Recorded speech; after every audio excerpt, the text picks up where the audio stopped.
on this Witchy Wednesday. Today we are going to cover she and human soul contracts and mythology and lore. I will cover 6 stories that reflect this kind of dynamic. They're typically romance stories because there were stories to go over human and she marriages and warnings of them. We'll get more into that. But at first, I'm going to read you a small story to recap who the Fae are and their origins. And if you do have any more questions regarding the Fae origins, please check out my video called Fae Origins. That goes more into depth about who they are as depicted in history and where people think they came from, through all over the world.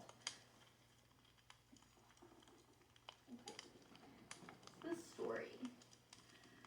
The missionaries who carried Christianity to the ends of Europe were usually both clever and generous-spirited enough to respect local beliefs. Was there a spring with resident water nymphs on the neighborhood? Certainly, they said.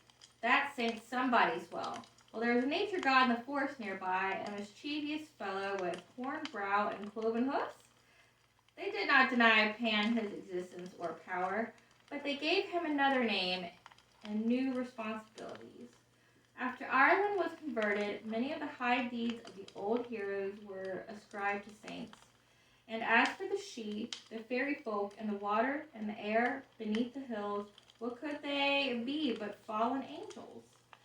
Here is one version of the story of angelic rebellion and fairy origin, quite believable to any once forbidden to cross the threshold into that dark, silent chamber of polished oak and lace doilies, the parlor, especially a parlor like my grandma's, dominated by a big framed reproduction of a Raphael Madonna.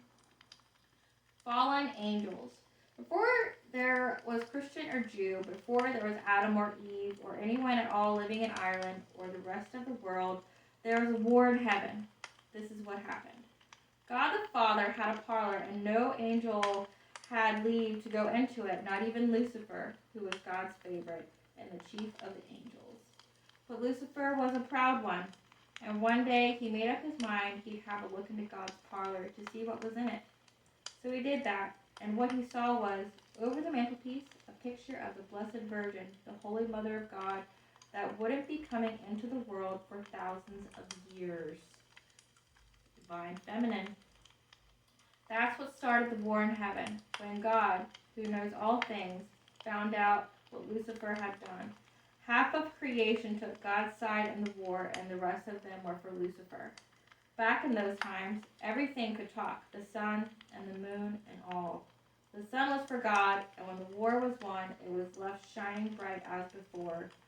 But the moon backed Lucifer's faction and was turned into a dull and changeable light that will always shrinking down to the size of silken thread, then glowing to its fullness and shrinking again.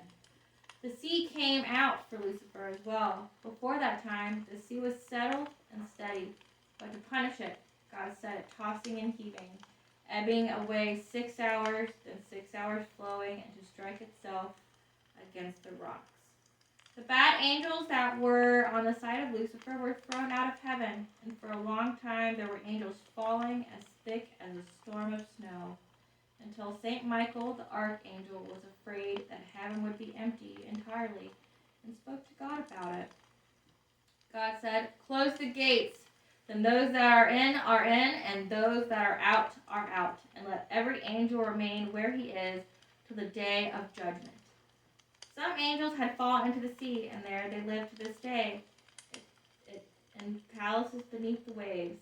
Some have managed to land on their feet, and it's they who still go on top of the ground and under it. The people of the hills, the fairy folk, the she. Those that were not done falling through the sky are up there still, blown about by every gust of wind, wailing and whispering. Those are the powers of the air. As for Lucifer, we call him the devil now, because he and the worst of his followers fell straight down through the earth into hell. God grant that they stay there.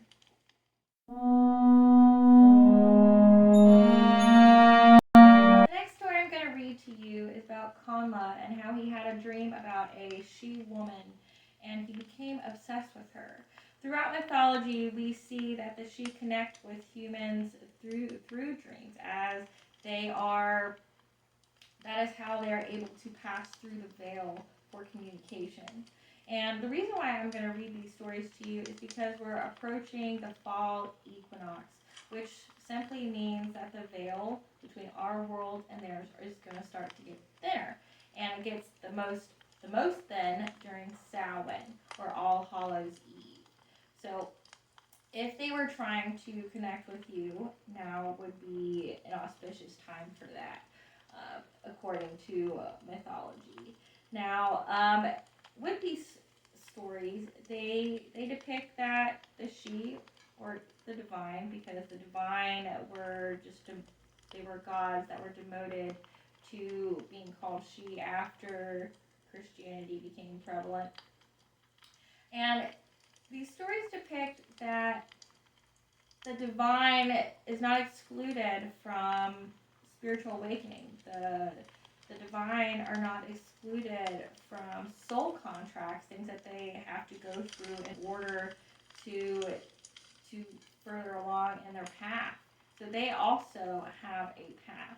So it's just more levels and depth to what's really out there. Like what we perceive as God, or the mighty creator, the levels with which how the universe works, and how we all fall prey to it, including the divine. So let's read about Connla.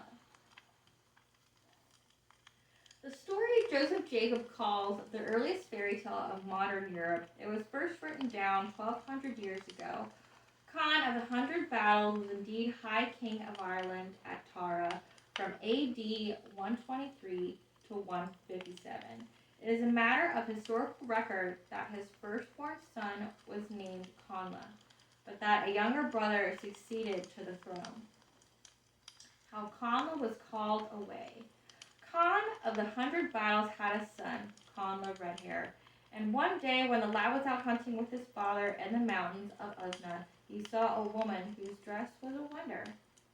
"Where do you come from?" Connla asked her. "From the land of the ever-living," she answered, "where there is neither death nor sorrow, and where we are forever feasting, with no need of servants for our feast. Our life is play without quarrel, because our homes are under the round green hills. We are called the people of the hills." "Who is that talking?" shouted Conn, and he drew his blade, for although he heard her voice, no one but Connla could see the fairy woman standing there. Then the woman answered Conn, "Your son is speaking to a maiden who is beautiful and of a noble race. It is I who will never grow old nor die, and because Connla Redhair is my own true love, I am calling him away now to the land of delight, where Broddag is king forever over a country without weeping or woe. Come away, Connla Redhair, bright-eyed and fair-faced. Come away to the place where a golden crown is waiting, where your youth and beauty will never fade till the day of doom." When all the company had heard this speech from the woman whom none could see, Conn cried to his druid, "Help me, O wise man, song-maker, spell-caster, for here is a power beyond my understanding and strength greater than my own. A woman, invisible as air, is stealing away my darling, my royal son." Then the druid began to chant charm against the voice of the woman until she was silent, and even Connla could see her no longer. But as she vanished before the might of the druid's song, she threw an apple to Connla. For the length of a month from that day, Connla went without food or drink except for his apple. However much he ate of it, the apple was whole all the while, and all the while a terrible yearning was upon him for the fairy woman he alone had seen. The last day of that month, Connla was with his father the king on the plain of Arcomin, where he saw the same woman coming to him again and calling him by name. "Connla, who sits on a high throne here among dying people with nothing but death before you, we who have watched you day by day in your home and among your dear ones, we, the ever-living, bid you away with us now to the land of delight." When Conn heard that voice, he gave orders to his company, Bring me the druid here quickly, for the fairy woman has the power of speech on her again." But then he heard the woman say, "Kind of the 100 battles. It is small love or honor the druid's power has among the fair people. For the time is coming when all their black magic will be scattered like darkness in the dawn." Con knew, none better, that his Connla Redhair had spoken to not a soul but that woman since he first heard her voice. Now he turned to his son and asked him, "It is that her words have touched your heart, Connla?" "It goes hard with me, father," the boy answered him, "for I love my home and my people above all things, and yet, I feel a great longing in me because of this woman." The woman spoke again, and her speech was like singing. "That longing is like the waves of the sea, Connla Redhair, and you struggle against it even as it carries you off and away. Sail with me now in my swift crystal ship to Broadegg's kingdom beneath the fairy hill. And there is yet another country beyond that where we could be by fall of night. For the bright sun is settling here. It is an island to delight the heart, where women and girls live only." When the woman had finished her song, Connla suddenly rushed away from his companions and leapt into her crystal ship. The king and all could only stand and watch as he rowed away across the bright sea toward the setting sun until he was lost to their sight. And Connla Redhair was never seen again by mortal man from that time to this. Now, in this story, a few things are revealed. So we see that the fairy woman was only visible to Connla, which goes back to what I stated in the Sidhe Origins. They are invisible because they can be. That it was a gift bestowed upon them. It's either a gift or a curse, depending upon how you look at it, or which story that you're looking at. Where either God cursed them to be invisible because Eve hid her children, or they were given that as a means of protection to hide from us. But she knows that he's her true love, so that goes into she's prophetic. She knows who her soul contract is. She just has to wait for him to be born. She has to wait for divine right timing because she is not excluded from her spiritual awakening. She's not excluded from soul contracts. And another thing is that you see that he starts to obsess about her. He ate an apple, an ever renewable apple that is similar to the origin story where Manan gave them a pig that kept renewable. I don't know why that was so hard for me to say, but was renewable, that it would be everlasting. And I think the theory of that is the reason why they say not to eat the fairy food is because their food would be rotten to us. If you have a renewable pig that just kept refilling it for thousands and thousands of years, it would be disgusting, you know? So it's probably why they say you can't eat their food or you will be trapped by them. But in this story, she gives him food and he's entranced by her. He can't think, he can't speak of anyone but her. And in these stories between she and humans, they either take them off back to the other world, so they take them with them, or the she stays here with them, or there's a death of some kind and they get driven mad. Like the Lananshi or the Rugana. Those are the kind of fairies that feast on romance with humans. They or King Finvara, where they feast on the relationships of human love and that emotion for them, or they take them away to fairy, and then when they after they're done with them, they'll return them back to the human world, and because the timing is different, the human wastes away, or they come back impaired or something, or I've read stories where it says they never feel joy again because all the joy and happiness was in the land of promise and in the land of peace, and there's not a smile on their face again. So that was Connla. Now let's get on to the next story.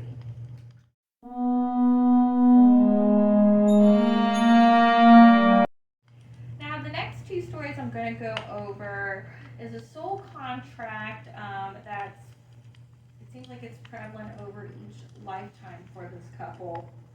And ultimately, the stories are about how these two she, one of them gets born into the physical plane, the human world, and no matter which one of them is the human, whoever is the she on the other world side is responsible for finding the other one, for finding the mortal, and telling them about themselves, and to just be with them.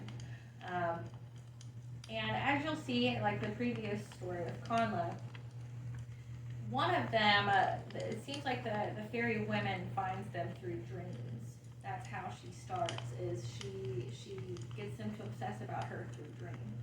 And I mean, that's probably with all the she, but she gets them to obsess about her through dream first, and then they get into this kind of frenzy where they can't do anything but go and find their partner. So let's read about the Dream of Angus. Angus, the Wandering Angus, he's called him, is the Irish god of love. His proper name is Angus Mac Enog, and he was the son of the fairy king and the goddess of the river Boyne.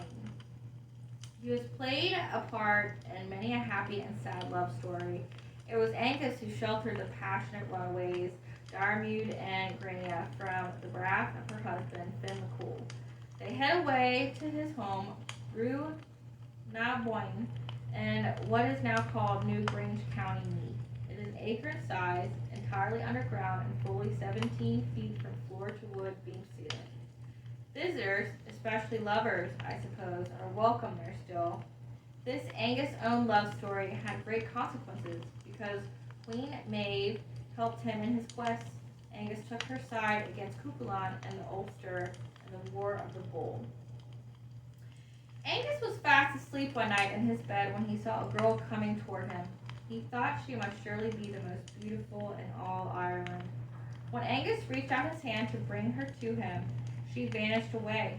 He lay in his bed awake till morning, heartsick for the loss of her. He got no rest that day, thinking how she had gone from him without a word spoken between them and no food passed his lips. That night she appeared to him again. In her hand was a little harp, the sweetest he had ever heard, and she played it and sang him to sleep. He woke at dawn and remembered that he still had not spoken a word to the girl, nor she to him. He would eat nothing again that day, fretting for the night to come. In this way, a whole year passed, so that Angus grew pale and thin, and fell into a wasting sickness. But he never told a soul about the girl, so that not one of all the physicians of Ireland could say what was wrong with him. Finally, they sent for Fingon, the king's own physician, to attend him. That one would name a man's illness from the look on his face, and could tell from the drift of chimney smoke how many were sick in the house below. Fingon gazed down on Angus, then bent and whispered to him, "I think that sickness of yours goes by the name of love in vain." "You have guessed well," said Angus. "Each night a beautiful girl comes to me, the most beautiful girl in all Ireland. She brings with her a little harp, and she plays." "Enough," says Fingon, "she shall be yours. Send someone now to your mother to come and speak with you." So Boyna, the mother of Angus, came to them, and the physician told her of her son's illness and its cause. "Have all Ireland searched for this girl your son has seen," he advised her, and he left Angus in her care. And for the length of a year she had all Ireland searched, but no trace of the girl could be found. So she sent for Fingon to come once more. "Let his father, the dog, to come and speak to his son," he instructed her. Then together they summoned the Dagda, king of the fairies, until he himself, the lord of all powers, was obliged to appear before them. "Why have I been called here?" he asked in his usual bad temper. "To speak to your son and to help him," answered Fingon most respectfully, "for he is lying near death for the love of a girl he saw in a dream and who cannot be found." "What of that?" growled the Dagda. "You know as much about such matters as I, you blizzard." "Ah, well," said Fingon sadly, "perhaps I do. And here I thought I was addressing the king of all fairy folk of Ireland." "That I am," roared the Dagda. "Well then," said the sly physician, "it would be a small thing for you to come with us over to Munster. They say the Bob, who is chieftain of the fairies there, can be very helpful in matters such as this." So to Munster they went, all three, and Bob, who was the chieftain over the fairy hill there, welcomed them graciously, bowing low before the Dagda and asking how he might serve him. "My son Angus," said the fairy king, "has been wasting away these last 2 years for the love of a girl he saw in a dream. I command you to seek out this young woman and find her for his sake." "It shall be done," said Bob, "if it takes me all of a year." And so another 12 months passed, and they went again to Bob's house on the fairy hill of Munster. "I have good news for you," the chieftain told them. "I went around the whole of Ireland until I found her. The girl is at Loch Beldragon in the Galtee Mountains." "Well done," said the Dagda. "Now let Angus go with you there, and we'll see if this is the same girl he saw in his dreams." Then Angus was brought in a chariot to Bob's house and made welcome with a feast that lasted 3 days and 3 nights. At the end of that, Bob said to him, "Come away with me now, and we'll see whether this is the same girl that came to you in your dream." They journeyed far across the plains and through high mountains until they came to the shores of a great lake. And there they saw 3 times 50 young women, and the girl herself was among them, but she was taller and lovelier than them all. There was a silver chain between each 2 of them, but about her own throat was a necklace of silver and a chain of bright Eden gold. "Do you see her?" asked Bob. "I do," whispered Angus. "What is her name?"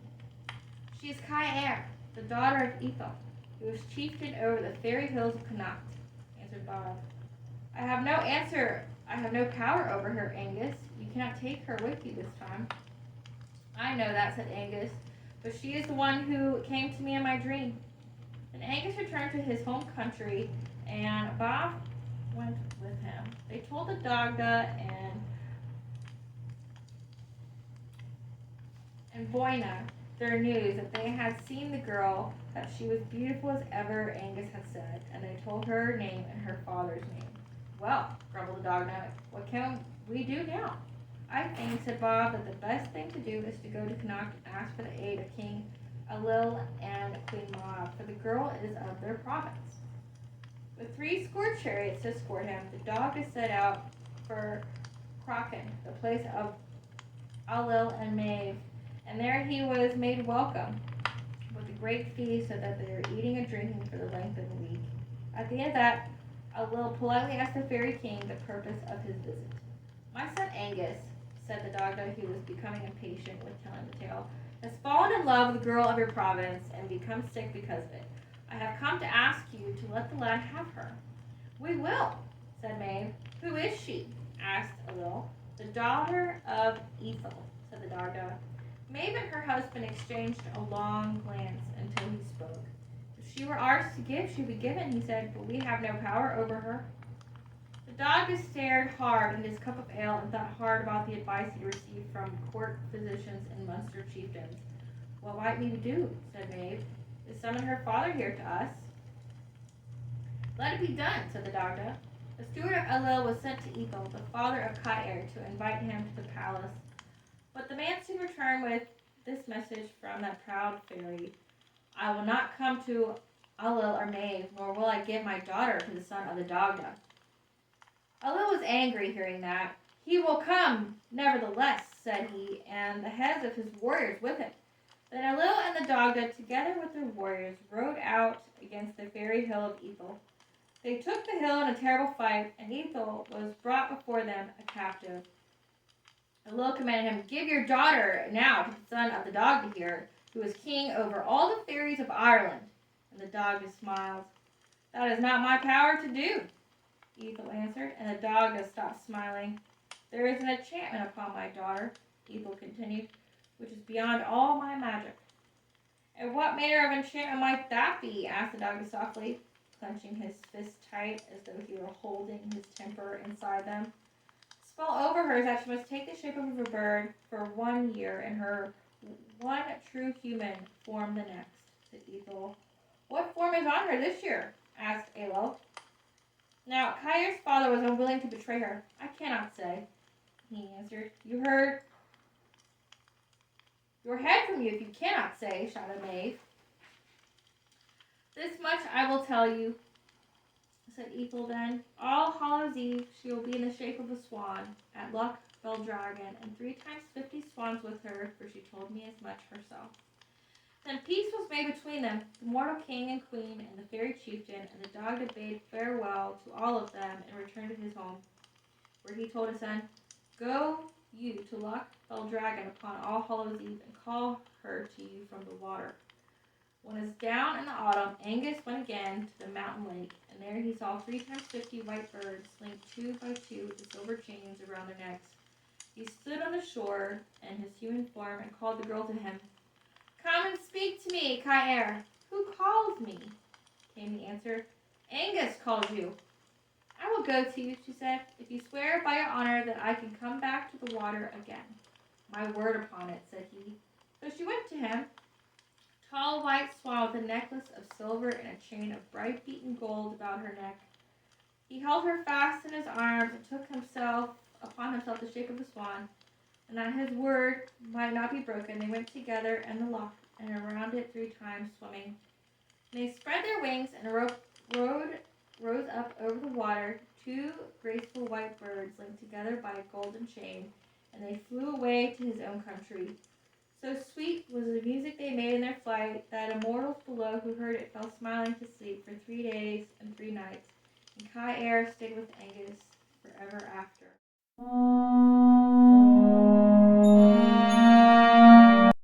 Now the next story I'm going to go over is the same soul contract that I just spoke of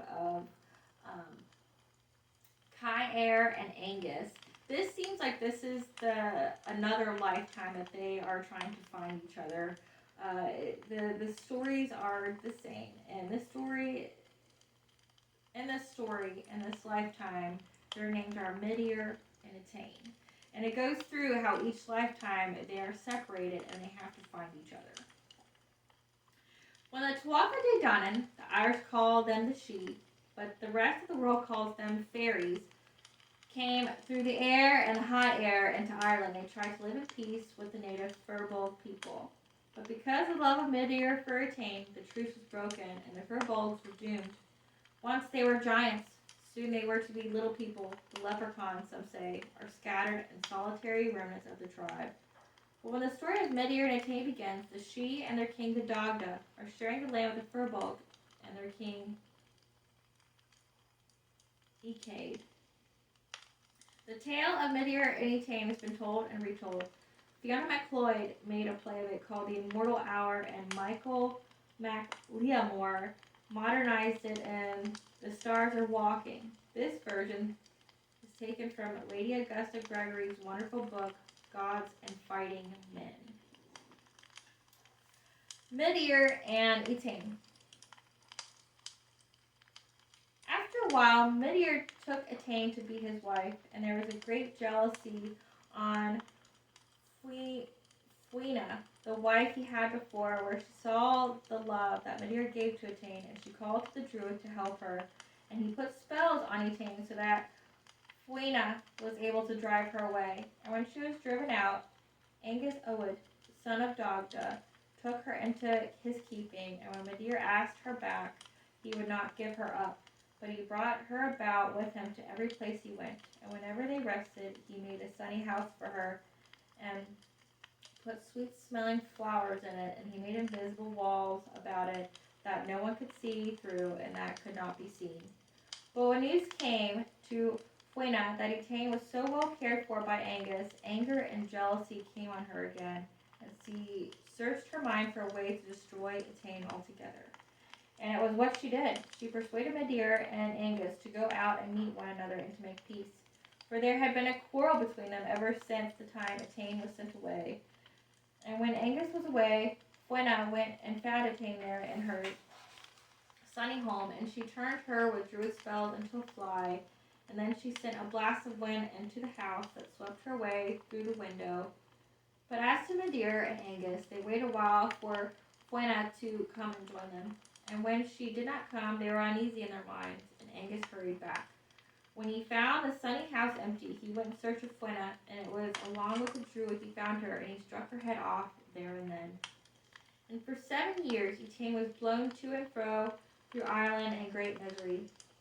And at last she came to the house of the Tar of Inver Sichmain, where there was a feast going on, and she fell from a beam of the roof into the golden cup that was beside Etar's wife. And Etar's wife drank her down with the wine. At the end of 9 months, she was born again as Etar's daughter. And she had the same name as before, Etain, and she was reared as a king's daughter. And there were 50 young girls, daughters of princes, brought up with her to keep her company. And it happened one day, Etain and the rest of the young girls were out bathing in the bay at Inverchmain, and they saw from the water a man with very high looks coming towards them over the plain, and he riding a bay horse with mane and tail curled. A long green cloak he had on him, and a shirt woven with threads of red gold, and a brooch of gold that reached across to his shoulders on each side. And he had on his back a shield of silver with a rim of gold and a boss of gold, and in his hand a sharp-pointed spear covered with rings of gold from heel to socket. Fair yellow hair he had, coming over his forehead, and it bound with a golden band to keep it from loosening. When he came near them, he got down from his horse and sat down on the bank, and this is what he said. It is here Etain is today at the Mount of Fair Women. It is among little children is her life on the strand of Inverchmain. Many great battles will happen for your sake. To Ecade of Midi, destruction will fall upon the Sidhe, and war on thousands of men. When he had said that, he vanished, and no one knew where he went. And they did not know the man that had come to them was Midhir. And when Etain was grown to be a beautiful young woman, she was seen by Ecade Fiedlich, High King of Ireland, and this is the way that happened. He was going one time over the fair green of Breleaf, and he saw at the side of a well a woman with a bright comb of gold and silver, and she washing in a silver basin, having 4 golden birds on it, and little bright purple stones set in the rim of the basin. A beautiful purple cloak she had, and silver frings to it, and a gold brooch, and she had on her dress of green silk with a long hood embroidered in red gold, and wonderful clasps of gold and silver on her breasts and on her shoulder.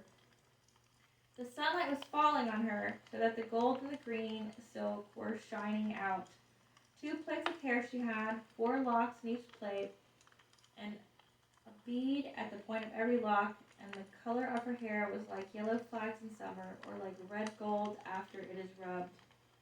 There she was, letting down her hair to wash it, and her arms out through the sleeve holes of her shift.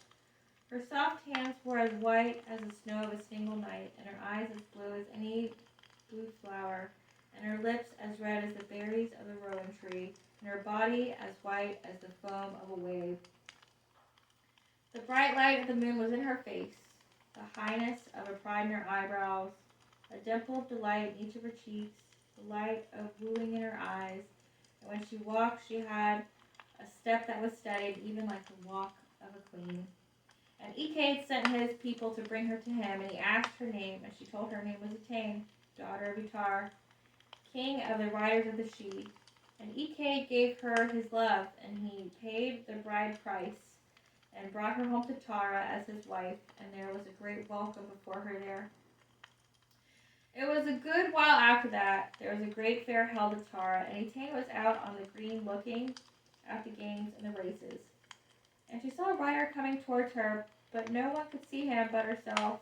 And when he came near, she saw he had the same appearance as the man that came and spoke with her and her young girls the times they were out in the sea at Inverchmain. And when he came up to her, he began to sing words to her that no one could hear but herself. And this is what he said: "O beautiful woman, will you come with me to the wonderful country that is mine? It is pleasant to be looking at the people there, beautiful people without any blemish. Their hair is the color of the flag flower, their fair bodies as white as snow. The color of the foxglove is on every cheek. The young never grow old there. The fields and the flower are as pleasant to be looking at as the blackbird's eggs. Warm, sweet streams of mead and of wine flow through that country. There is no care and no sorrow on any person. We see others, but we ourselves are not seen. Though the plains of Ireland are beautiful, it is little you would think of them after our great plain.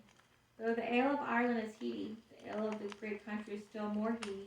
O beautiful woman, if you come to my proud people, it is the flesh of pigs newly killed I will give you for food. It is ale and new milk I will give you for drink. It is feasting you will have with me there. It is a crown of gold you will have upon your hair, O beautiful woman. And will you come with me, Etain? He said. But Etain said she would not leave Ecaid, the high king. Will you come if Ecaid gives you leave? Midhir said then. I will do that, said Etain. One day after that time, Ecaid, the high king, was looking out from his palace at Tara, and he saw a strange man coming across the plain. Yellow hair he had, and eyes blue and shining like the flame of a candle, and purple dress on him, and in his hand a 5-pronged spear and a shield having gold knobs on it. He came up to the king, and the king bade him welcome. Who are you yourself? The king said, and what are you come for? For you are a stranger to me. If I am a stranger to you, you are no stranger to me, for I have known you this long time, said the strange man. What is your name? Said the king. It is nothing very great, said he. I am called Midhir. What is it brings you here? Said Ecaid. I am come to play a game of chess with you, said the stranger. Are you a good player? Said the king. A trial will tell you that, said Midhir. The chessboard is the queen's house, and she is in her sleep at this time, said Ecaid. That does not matter, said Midhir, for I have with me a chessboard, and it made of silver, and precious stones shining in every corner of it. And then he brought out the chessmen, and they made of gold from a bag that was shining gold threads. Let us play now, said Midhir. I will not play without a stake, said the king. What stake shall we play for, said Midhir. We can settle that after the game is over, said the king. They played together then, and Midhir was beaten, and this is what the king asked of him. 50 brown horses to be given to him. And then they played the second time, and Midhir was beaten again. And this time the king gave him 4 hard things to do, to make a road over Moyne Lamraid, and to clear Midian stones, and to cover the district of Tethra with rushes, and the district of Darbreach with trees. So Midhir brought his people to do those things, and it is hard work they had doing them. And Ecaid used to be out watching them, and he took notice that when the men of the Sidhe yoked their oxen, it was by the neck and the shoulder they used to yoke them, and not by the forehead and the head. It was after Ecaid taught his people to yoke them that way, he was given the name of Ecaid Aram, that is, of the plow. When all was done, Midhir came to Ecaid again, looking thin and wasted enough with the dint of the hard work he had been doing, and he asked Ecaid to play the third game with him. Ecaid agreed, and it was settled as before, the stakes be settled by the winner. It was Midhir won the game that time, but when the king asked him what he wanted, "It is Etain, your wife, I want," said he. "I will not give her to you," said the king. "All I will ask then," said Midhir, "is to put my arms about her and kiss her once." "You may do that," said the king, "if you will wait till the end of a month." So Midhir agreed to that, and went away for that time. At the end of the month he came back again, and stood in the great hall at Tara, and no one had ever seen him look so calmly as he did that night. And Ecaid had all his best fighting men gathered in the hall, and he shut all the doors of the palace when he saw Midhir come in, for fear he would try to bring away Etain by force. "I am come to pay what is due to me," said Midhir. "I have not been thinking of it up to this time," said Ecaid, and there was anger on him. "You promised me Etain, your wife," said Midhir. The redness of shame came on Etain when she heard that, but Midhir said, "Let there be no shame on you, Etain, for it is through the length of a year I have been asking your love, and I have offered you every sort of treasure and riches, and you refused to come to me till such a time as your husband would give you leave." "It is true I said that," said Etain. "I will go if Ecaid gives me up to you." "I will not give you up," said Ecaid. "I will let him do no more than put his arms about you in this place as was promised to him." "I will do that," said Midhir. With that he took his sword in his left hand, and took Etain, in his right arms and kissed her. All the armed men in the house made a rush at him then, but he rose up through the roof, bringing Etain with him. And when they rushed out of the house to follow him, all they could see were two swans, high up in the air, linked together by a chain of gold. There was a great anger on Etain then, and he went and searched all through Ireland. But there were no tidings of them to be had, for they were in the houses of the Sidhe.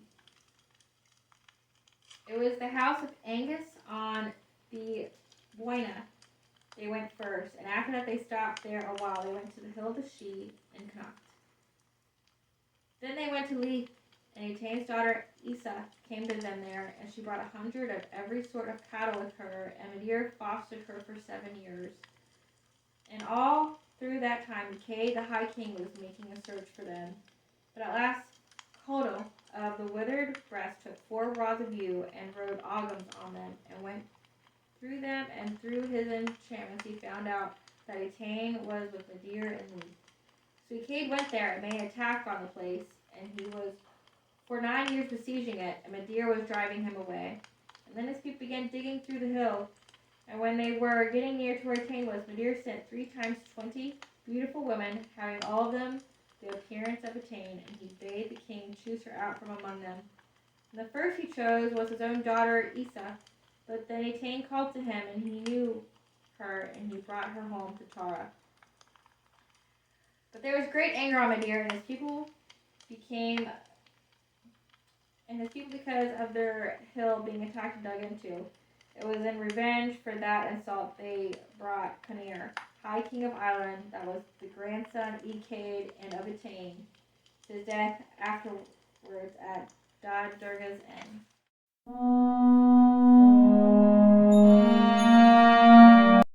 The next story I'm going to read is about Oisin and the Tir Na Nog.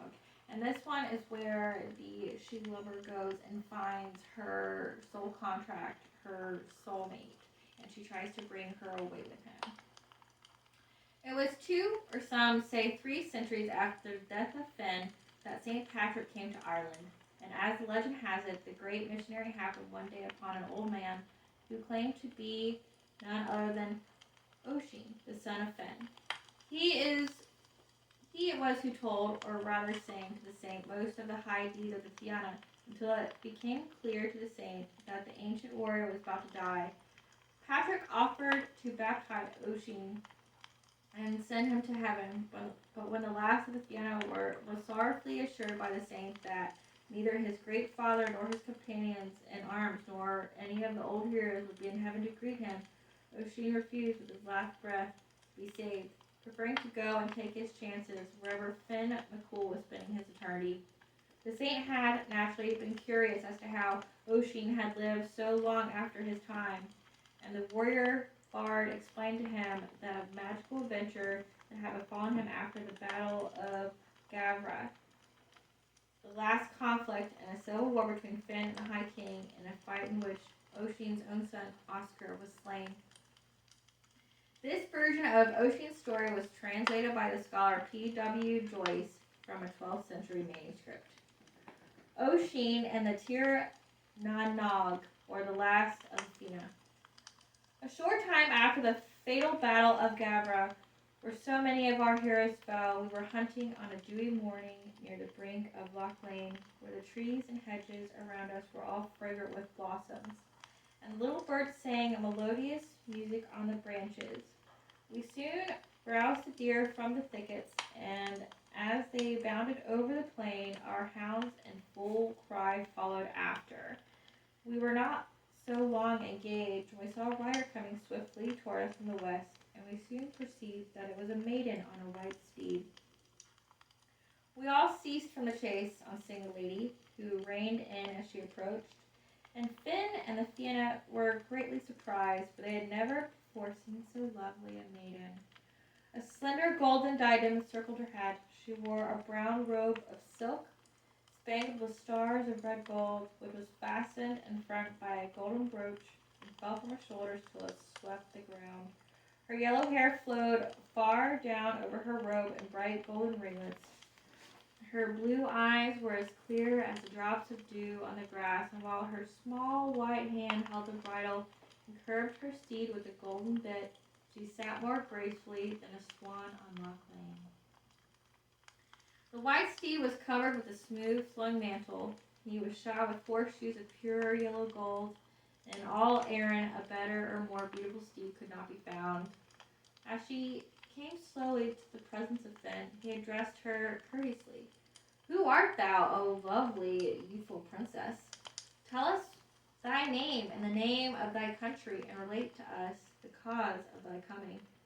She answered in a sweet and gentle voice, Noble king of the Fena, I have had a long journey this day, for my country lies far off in the western sea. I am the daughter of the king of the Tir Na Nog, and my name is Neve of the golden hair. And what is it that has caused thee to come so far across the sea? Has thy husband forsaken thee, or what other evil has befallen thee? My husband has not forsaken me, for I have never been married or betrothed to any man. But I love thy noble son, Oisin, and this is what has brought me to Erin. It is not without reason that I have given him my love, and that I have undertaken this long journey. For I have often heard of his bravery, his gentleness, and the nobleness of his person. Many princes and high chiefs have sought me in marriage, but I was quite indifferent to all men, and never consented to wed, till my heart was moved with love for thy gentle son, Oisin. When I heard these words, and when I looked on the lovely maiden with her glossy golden hair, I was all over in love with her. I came near, and taking her small hand in mine, I told her she was a mild star of brightness and beauty, and that I preferred her to all the princesses in the world for my wife. Then, said she, I place you under Giza, which true heroes never break through. Side note, a Giza is like a law or an agreement. Think your word is held to the highest. Meaning, as soon as you give your word to something, it cannot be broken. And with the she-human soul contracts, and you see this mostly with women, and we'll have another example of this in the next story. But with female she's, they seem to have rules, boundaries that cannot be broken or they will leave. And in Irish mythology, a Giza is usually placed on someone. It's like a rule they have to follow in their path, and if they don't, it leads to their undoing. Like Cuchulainn is an example of this. I place you under Giza, which true heroes never break through, to come with me on my white steed to Tir Na Nog, the land of never-ending youth. It is the most delightful and the most renowned country under the sun. There is abundance of gold and silver and jewels, of honey and wine, and the trees bear fruit and blossoms and green leaves together all the year round. You will get 100 swords and 100 robes of silk and satin, 100 swift beads, and 100 slender, keen-scenting hounds. You will get herds of cows without number, flocks of sheep with fleeces of gold, a coat of mail that cannot be pierced, and a sword that never missed a stroke, and from which no one ever escaped there. They are feasting and harmless pastimes each day. 100 warriors fully armed shall always await you at call. The harpers shall delight you with their sweet music. You will hear the diadem of the king of the Tir Na Nog, which he never yet gave to anyone under the sun, which will guard you day and night in tumult and battle and danger of every kind. Lapse of time shall bring neither decay nor death, and you shall be forever young and gifted with unfading beauty and strength. All these delights you shall enjoy, and many others that I do not mention, and myself will be your wife if you come with me to the Tir Na Nog. I replied that she was my choice above all the maidens in the world, and I would willingly go with her to the land of youth. When my father Fenn and the Fena heard me say this, and knew that I was going from them, they raised 3 shouts of grief and lamentation. And Fenn came up to me and took my hand, saying sadly, Woe is me, my son, that you are going away from me, for I do not expect that you will ever return to me. The manly beauty of his countenance became quite dimmed with sorrow, and though I promised to return after a little time and fully believed that I should see him again, I could not check my tears as I gently kissed my father's cheek. I then bade farewell to my dear companions and mounted the white steed, while the lady kept her seat before me. She gave the signal, and the seat galloped swiftly and smoothly towards the west till he reached the strand, and when his gold-shod hooves touched the waves, he shook himself and neighed 3 times. He made no delay, but plunged forward at once, moving over the face of the sea with the speed of a cloud shadow on a March day. The wind overtook the waves, and we overtook the wind, so that we straightway lost sight of land, and we saw nothing but billows tumbling before us, billows tumbling behind us.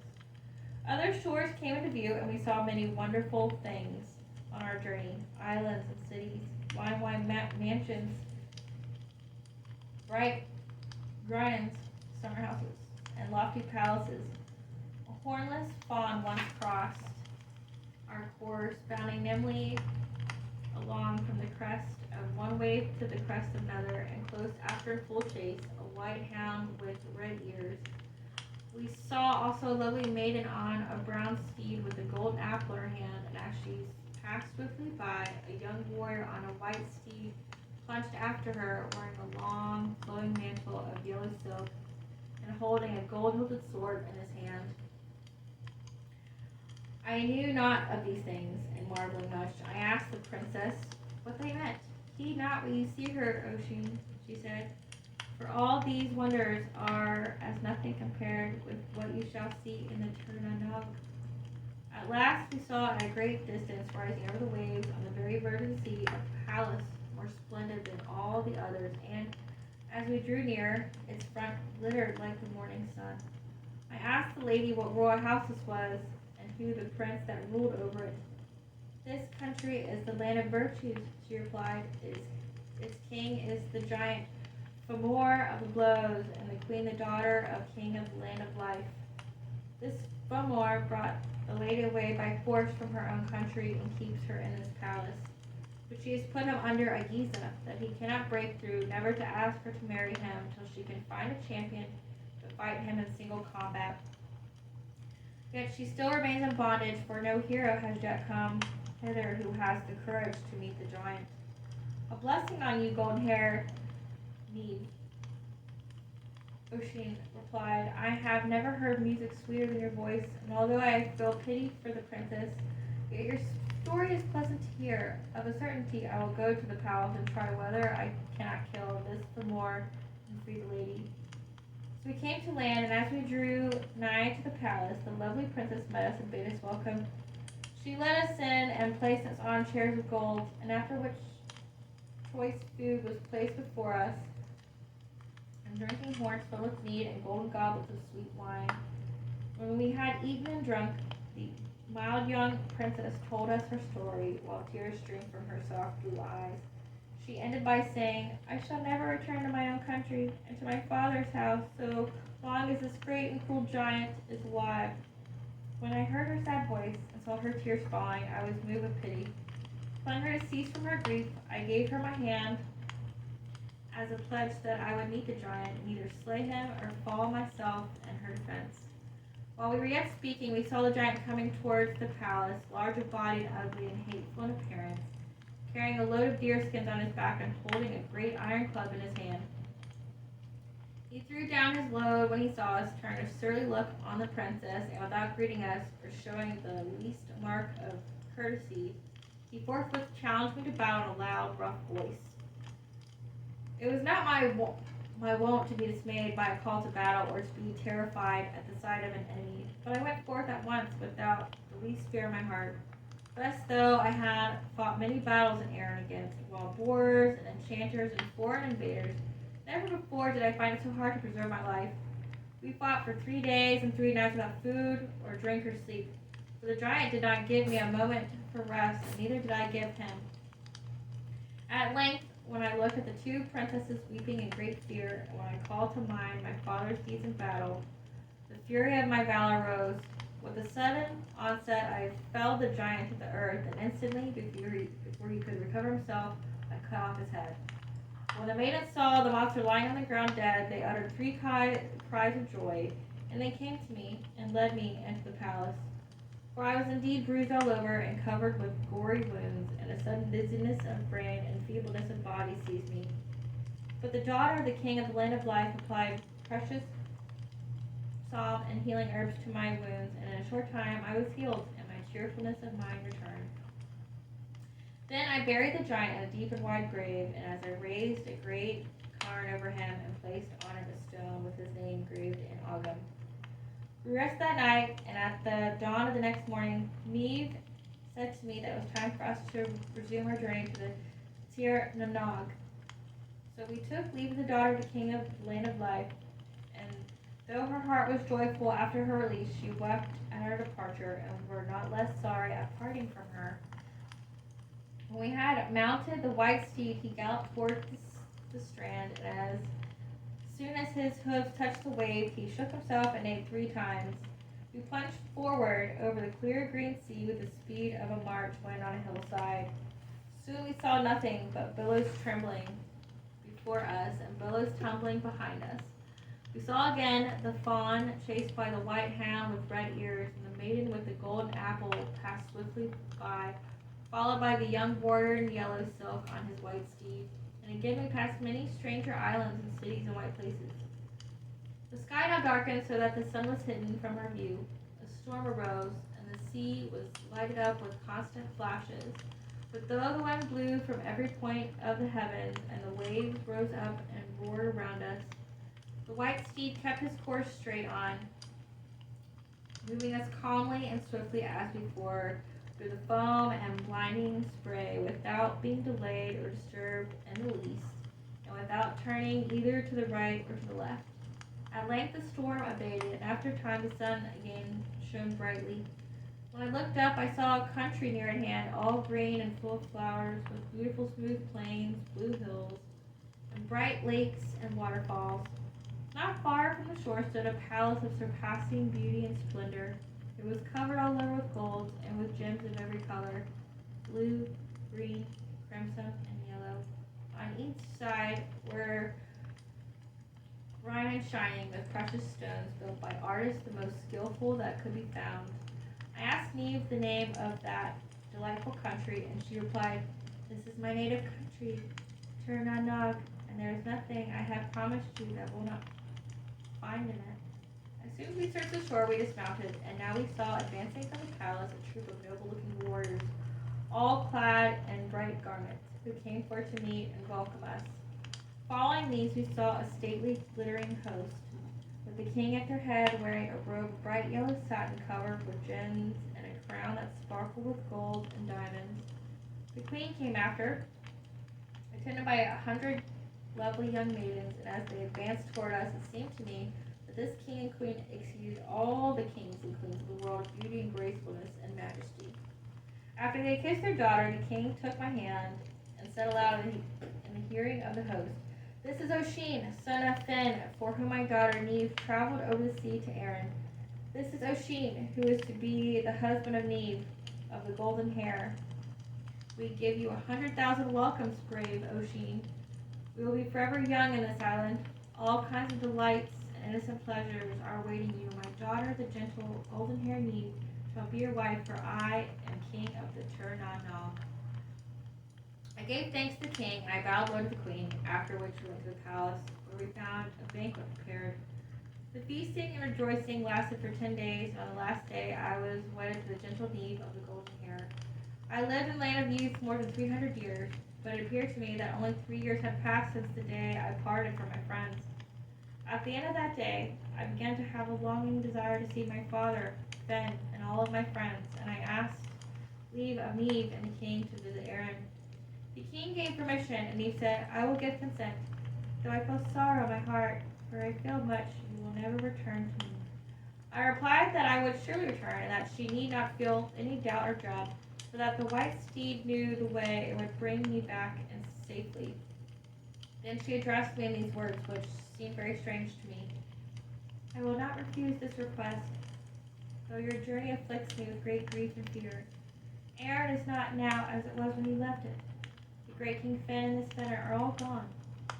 You will find, instead of them, a holy father and hosts of priests and saints. Now think well on what I say to you, and keep my words in your mind. If once you alight from the white steed, you will never come back to me. Again, I warn you, if you place your feet on the green sod in Erin, you will never return to this lovely land. A third time, oh, Oisin, my beloved husband, a third time I say to you, if you alight from the white steed, you will never see me again. I promised that I would faithfully attend to her words and that I would not alight from the white steed. Then as I looked into her gentle face and marked her grief, my heart was weighed down with sadness, and my tears flowed plentifully. But even so, my mind was bent on coming back to Erin. When I had mounted the white steed, he galloped straight towards shore. We moved as swiftly as before over the clear sea. The wind overtook the waves, and we overtook the wind, so that we straightway left the land of ease behind. We passed by many islands and cities, till at length we landed on the green shores of Erin. As I traveled on through the country, I looked closely around me, but I scarcely knew the old places, for everything seemed strangely altered. I saw no sign of Fenn and his host, and I began to dread that Neve's saying was coming true. At length, I espied at a distance a company of little men and women, all mounted on horses, as small as themselves. When I came near, they greeted me kindly and courteously. They looked at me with wonder and curiosity, and they marveled much at my great size and at the beauty and majesty of my person. I asked about Fena and the Fena, whether they were still living or if any sudden disaster had swept them away. All replied, "We have heard of the hero Fen, who ruled the Fena of Erin in times of old, and who have never had equal for bravery and wisdom. The poets of Gaul have written many books concerning his deeds and the deeds of the Fena, which we cannot now relate, but they are going long since, for they lived many ages ago. We have heard also, and we have seen it written in very old books, that Finn had a son named Oisin. Now this Oisin went with a young fairy maiden to Tir Na Nog, and his father and friends sorrowed greatly after him, and sought him long, but he was never seen again." When I heard all this, I was filled with amazement, and my heart grew heavy with sorrow. I silently turned my seat from the wandering people and set forward straightway for Allen of the mighty deeds on the broad green plains of Leinster. It was a miserable journey to me, and though my mind, being full of sadness at all I saw and heard,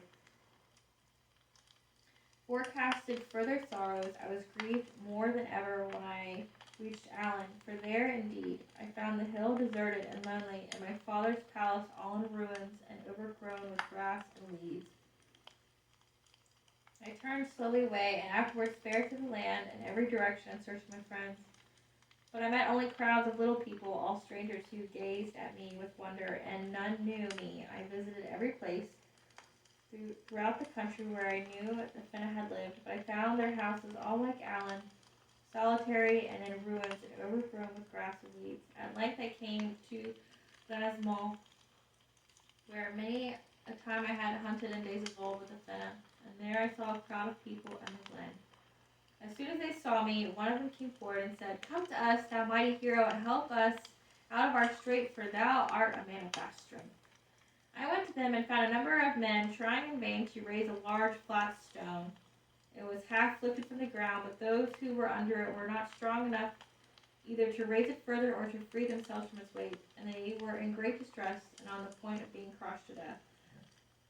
I thought it a shameful thing that so many men should be unable to lift the stone, which Oscar, if he were alive, would take in his right hand and fling it over the heads of the feeble crowd. After I had looked a little while, I stooped forward and seized the flag with one hand, and putting forth my strength, I flung its severing perches from its place and relieved the little men. But with great strain, the golden saddle girth broke, and bounding forward to keep myself from falling, I suddenly came to the ground on my 2 feet. The moment the white steed felt himself free, he shook himself and neighed. Then, starting off the speed of a cloud shadow on a March day, he left me standing helpless and sorrowful. Instantly, a woeful change came over me. The sight of my eyes began to fade. The ruddy beauty of my face fled. I lost all my strength, and I fell to the earth, a poor, withered old man, blind and wrinkled and feeble. The white steed was never seen again. I never recovered my sight, my youth, or my strength. And I have lived in this manner, sorrowing without ceasing for my gentle, golden-haired wife, Neve, and think ever of my father Fen, and the lost companions of my youth. So as you can see in the story, when he returns back to his land, his body is robbed of everything, like as if the aging process is hitting him all at once. As well as the soul contract part, it definitely seems that the Sidhe know who their soul contracts are, and they are patiently waiting for that soul contract to be of the physical plane, and they're just waiting for them, and they wait to a certain point, and then reach out to them either by dream or they go to them physically, and they get them to come back with them to the other world.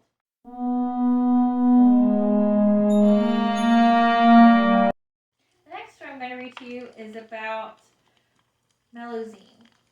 And she is a fairy woman from France. Okay? And she also has the whole Giza with her mortal lover, where she gives him rules, and if he breaks them, she will leave. So the story first starts of Prasine. One day, Elenius, the king of Alni, met a beautiful fairy by a fountain. So lovely was the fairy, who was called Prasine, that the king fell in love with her and eventually made her his wife. In time, Prasine grew heavy with child. During her pregnancy, she made one condition to which King Elenius had to agree, that he would not see her while she was in labor. However, in his excitement, when he heard that she was giving birth to triplets, he rushed into the birthing chamber to see his new daughters, ignoring that taboo. As a result, a very unhappy Prasine had to leave the kingdom forever, taking her 3 daughters with her to the lost Isle of Avalon. King Elenius mourned the loss of his family for 7 years. His son, Nathus, by his first wife, became the king. The 3 girls, Melusine, Midhir, and Palatine, grew up in Avalon. On their 15th birthday, the eldest, Melusine, asked why they had been taken to Avalon. Upon hearing how their father had broken his word, forcing them to leave the kingdom, Melusine sought revenge. Together with her sisters, Melusine captured Elenius and locked him with his riches in a mountain. Prasine became enraged when she learned what the girls had done to their father and punished each of them for their disrespect. Melusine was condemned to take the form of a serpent from the waist down every Saturday. If she found a husband who would agree to never see her on Saturday, she would remain a human woman. But if her husband saw her on a Saturday, she would revert to the serpent form until Judgment Day. Midhir had to keep a sparrow hawk in a castle in Armenia until she was rescued, and Palatine was imprisoned with her father's treasure on a mountaintop in Aragon. Melusine. The fairy Melusine was the daughter of the fairy Prasine and King Elenius of Albany. She became the fairy queen of the forest of Combières and the French region of Poitiers. One day, she and 2 of her subjects were guarding their sacred fountain when a young man, Raymond of Poitiers, burst out of the forest. Melusine spent the night talking with Raymond, and by dawn they were betrothed, but with one condition. Melusine requested that Raymond promise that he would never see her on a Saturday. He agreed, and they were married. Melusine brought her husband great wealth and prosperity. She built the fortress of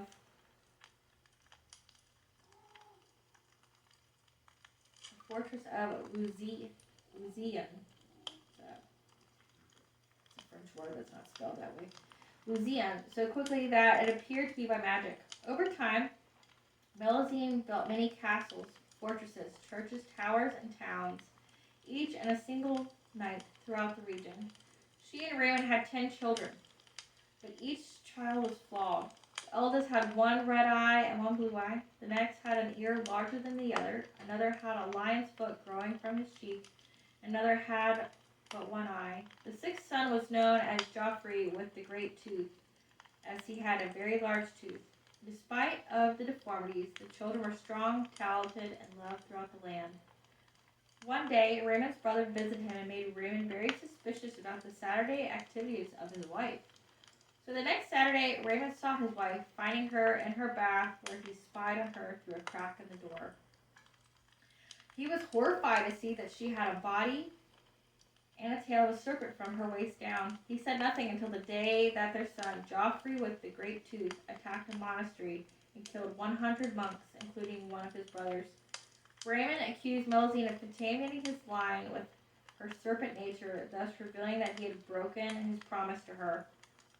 As a result, Melusine turned into a 15-foot serpent, circled the castle 3 times, wailing piteously, and then flew away. She would return at night to visit her children, then vanish. Raymond was never happy again. Melusine appeared at the castle wailing whenever a count of Lusignan was about to die or a new one to be born. It was said that the noble line which originated with Melusine will reign until the end of the world. Her children include the King of Cyprus, the King of Armenia, the King of Bohemia, the Duke of Luxembourg, and the Lord of Lusignan. So as you see with this story here, she gives a Giza, and her husband breaks it, and she leaves. And usually they take all their riches with them, and they leave as if they never existed. So with these stories, we learn a few things. We learn that the she has been talked about all over Europe, and through different spiritualities, like say Christianity, and how their stories are described as the origins. We also see that the she played around not only with mortals, but mortals of significant power, so kings and queens.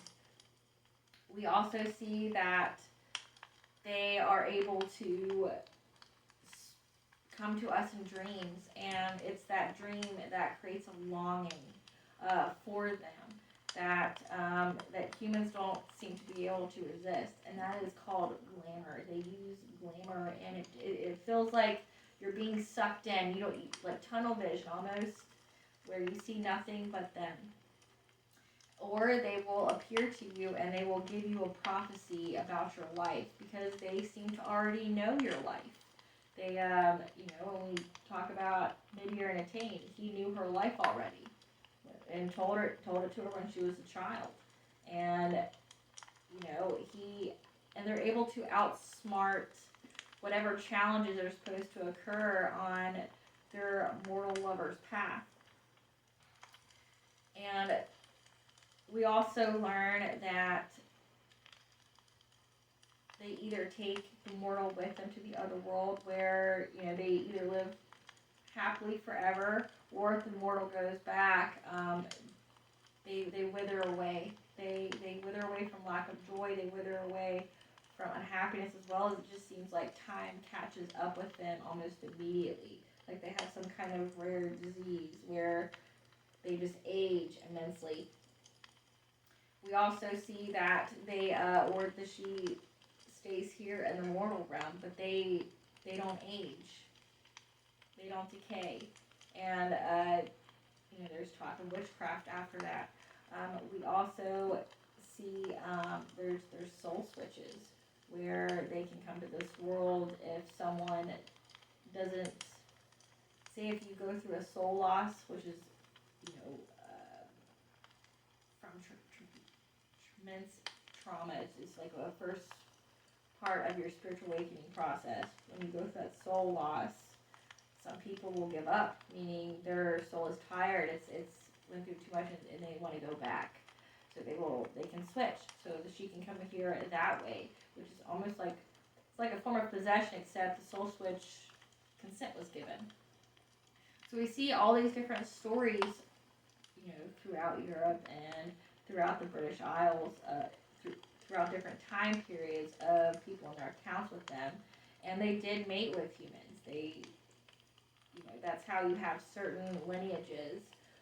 For instance, if you are a hereditary witch or a hereditary pagan, and if you are a woman, it would originate off your mother's side. So think the original female. And all that would mean is that someone in your bloodline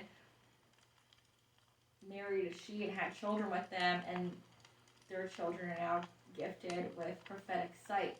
And it's carried through the gene of red hair. That's written in the book I've read to you guys before called Celtic Vision. They talk about how it's carried through the red hair, and with this, they say that you have the ability to see them. If you are other lineage, you have the ability to see them, even if even though they have the ability of invisibility, and how they can seem to allow us to see them at will if they want, or to only allow one human to see them, but the others to not see them. So there's that. So with these stories, we can just gather that they are not, even though they are divine, even though they were gods, they are not excluded from the spiritual awakening process, and they are not excluded from experiencing soul contracts, which is a big thing when you think about the divine. Well, anyways, guys, this is Valena with A Spark to the Self on Witchy Wednesday. See you next time.